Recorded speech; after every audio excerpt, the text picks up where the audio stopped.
Well, we are going to get into today's message, and we are in a series of messages on Jesus' I am statements from the Gospel of John. And so far, we've covered I am the vine. Anybody remember what we talked about last week? Thank you. Somebody remembered. Okay. I am the light. Remember, you were carrying a light with you this week to reflect Jesus into the world. Well, today we are talking about Jesus' statement about bread, and just fits perfectly into the fact that today we're going to be sharing together in communion. But Jesus said these words in John chapter 6, verse 35. He said, "I am the bread of life. Whoever comes to me will never go hungry, and whoever believes in me will never be thirsty." I wonder how often you've looked like this.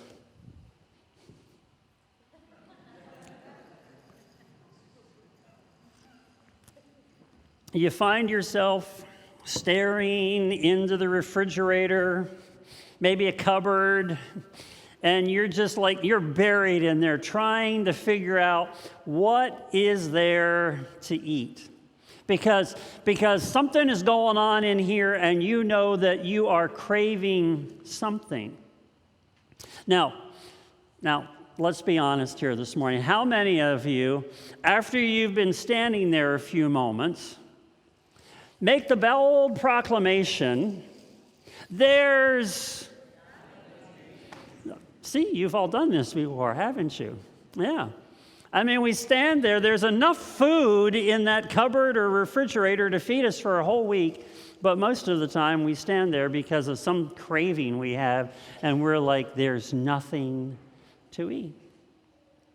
Now, here's one more question for you. How many of you don't get anything out of the refrigerator or the cupboard, close it, still hungry, still got this craving going on, and you walk away, and then you come back about 10 minutes later? And I don't know if maybe we do it because we think that something magical has happened inside the refrigerator while we've been gone, but we open it back up and stick our head in again, looking and wondering, what is there to eat? But you know, that's not the only thing that we hunger for. I mean, if you stop and think about it, you and I hunger for a lot of things in our lives.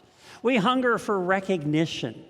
We hunger for acceptance. We hunger for relationships and intimacy. We hunger for the comfortable life. We hunger for physical health. Can you think of anything else? Is there something else that I'm missing here in that list? Okay. Maybe I covered it all.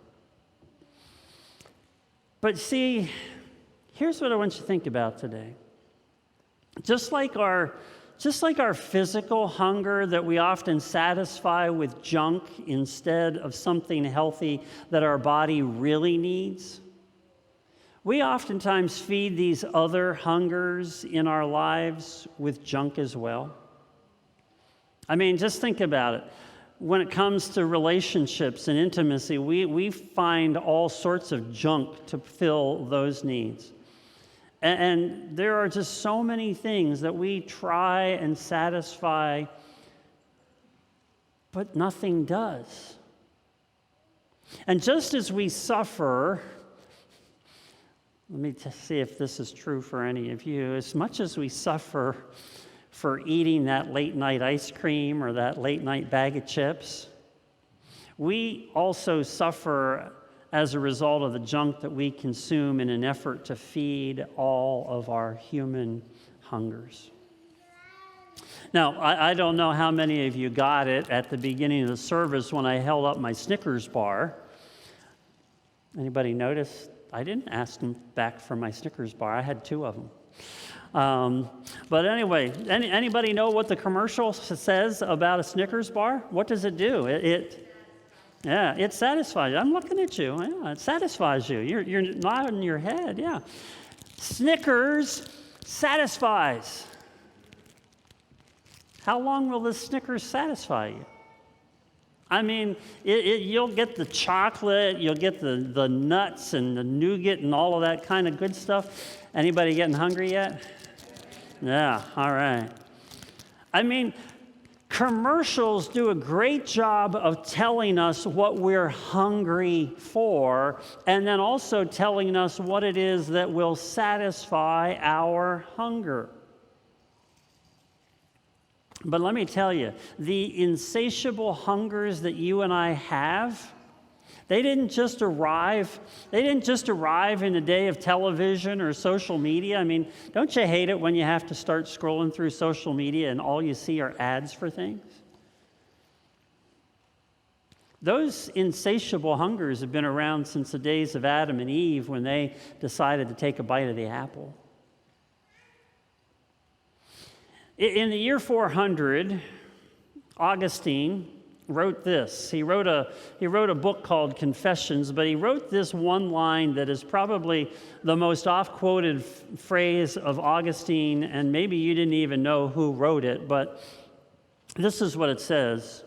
"You have made us for yourself, O Lord, and our hearts are restless until they rest in you." Would you just repeat that last phrase, starting with our hearts? Just repeat that with me a few times.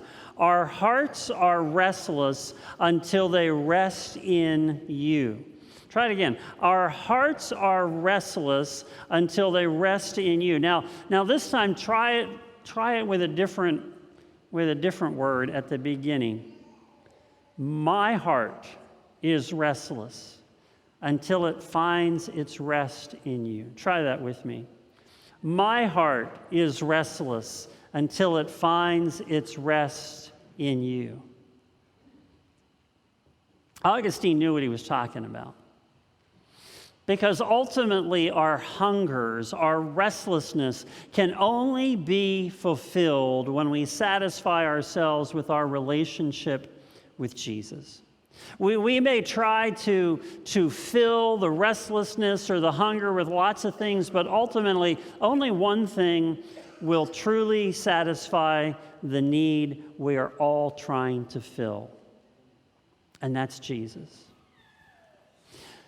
So this story that we read today from John chapter 6, Jesus' fame has grown. Jesus is just so popular because of how he's teaching, what he's teaching, the healing that is coming along with him.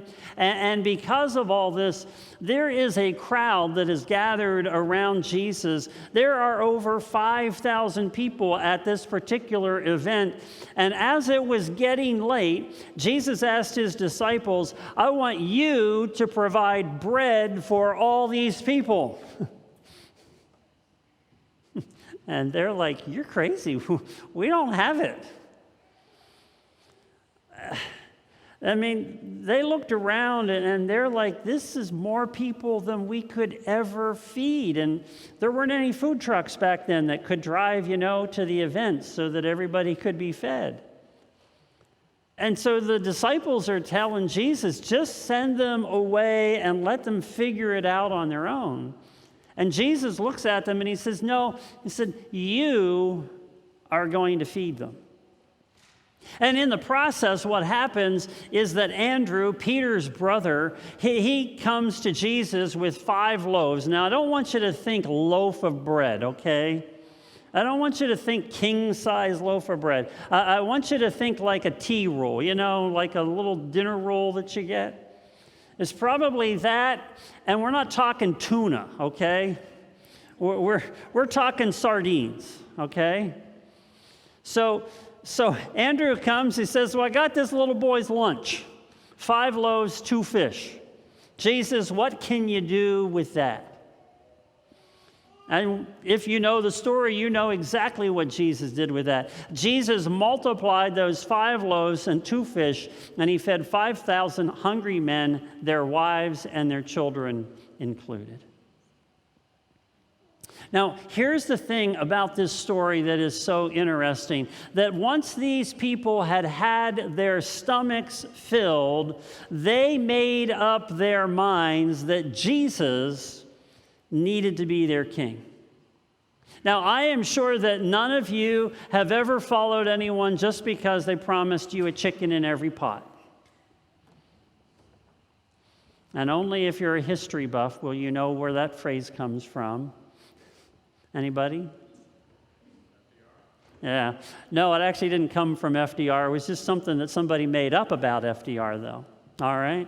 It's an old historical thing that went into politics, that somebody was promising a chicken in everybody's pot. We don't just follow people because they promise us something, or because we feel like they've satisfied a particular need. We're not like that, are we? So Jesus is recognizing that this hunger is turning into action on the part of these people, and they want to make him king because, hey, if you can get a guy who's going to feed you every day, that's the guy we're going to follow. And so they want to make him king, so Jesus is like, nope, I got to get out of here. So he tells the disciples, we're going to go, and the disciples get in a boat, and they go to another shore on the Sea of Galilee. And Jesus, if you read the story here in John chapter 6, Jesus comes walking along on the water later on, and they find themselves on the other bank. But when the sun comes up the next day, these people who were hungry and had had their stomachs filled with the bread that Jesus provided, they're like, where is this guy? We need more food. And so they figure out that they can go get on a boat, and they can take the boat, and they can catch up to where Jesus and the disciples are. And when they get there, Jesus had some words for them. And this is in John chapter 6, verses 26 and 27. And Jesus answered them, and he said, very truly I tell you, you are looking for me not because you saw the signs I performed, but because you ate the loaves and had your fill. Do not work for food that spoils, but for food that endures to eternal life, which the Son of Man will give to you. See, Jesus knew that the only reason these people had taken the effort to chase him across the water was because their stomachs were full. And I think we're often like that. We find something that satisfies an itch. We find something that we want more of, and we probably don't ask a lot of questions. We just want more. And so long as we get what we think we need, we're content.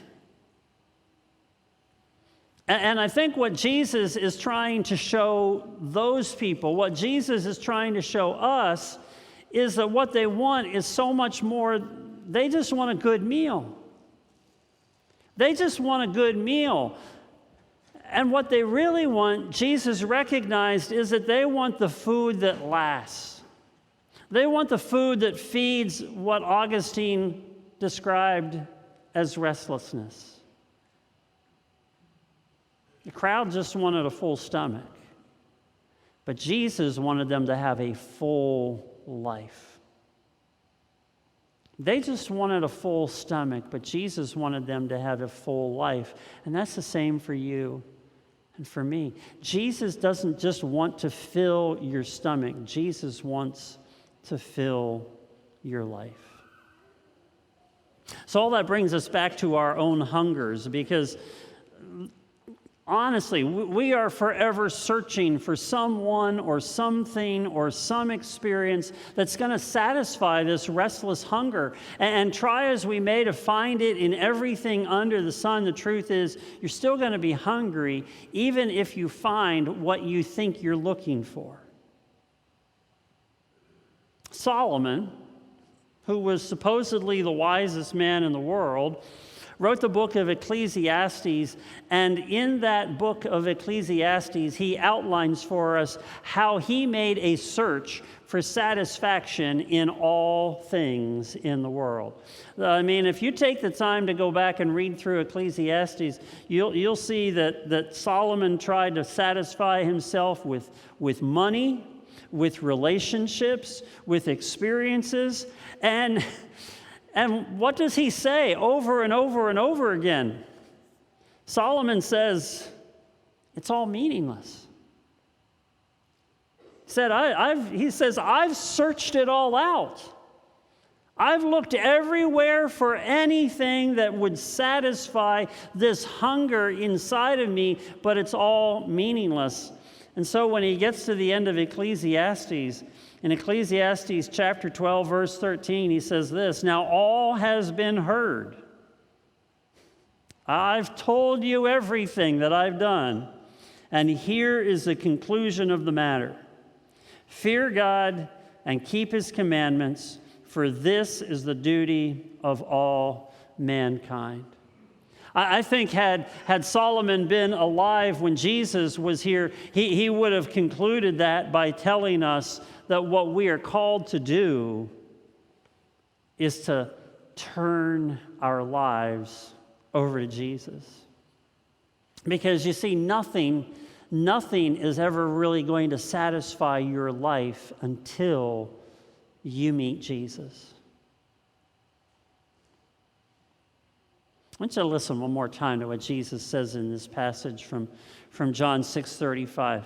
Jesus says, I am the bread of life. Whoever comes to me will never go hungry, and whoever believes in me will never be thirsty. Jesus is making a promise to us here that we can find the kind of satisfaction that will mean we are no longer restless, that we have been satisfied. And what I find so fascinating after this whole encounter is that when Jesus says, listen, I'm not going to give you any more bread. He said, I want you to have me. The people up and left. They're like, we want to feed our stomachs. We want to satisfy this hunger. And Jesus says, listen, I don't care how much bread you eat, you're never going to be satisfied until you satisfy yourself with me. And so Jesus has people just walking away in droves. And I wonder how much that is us. That Jesus says to us, hey, listen, you need to consume me if you want to find satisfaction. If you want your restlessness to end, you need to find your rest in me. To borrow from the words that Jesus spoke about in John chapter 15, where he said, I am the vine and you are the branches. Jesus said, if you abide in me, I will give you life. You see, the problem today is that we like to snack on Jesus. You know, a little Jesus here, a little bite of Jesus there, but then we still add on the junk food. You know, we take a bite of Jesus on Sunday morning and then forget about him the rest of the week. I don't know how you can live a whole week without food. Don't just take a bite of Jesus today. Reminds me of something that our worship professor taught us in seminary.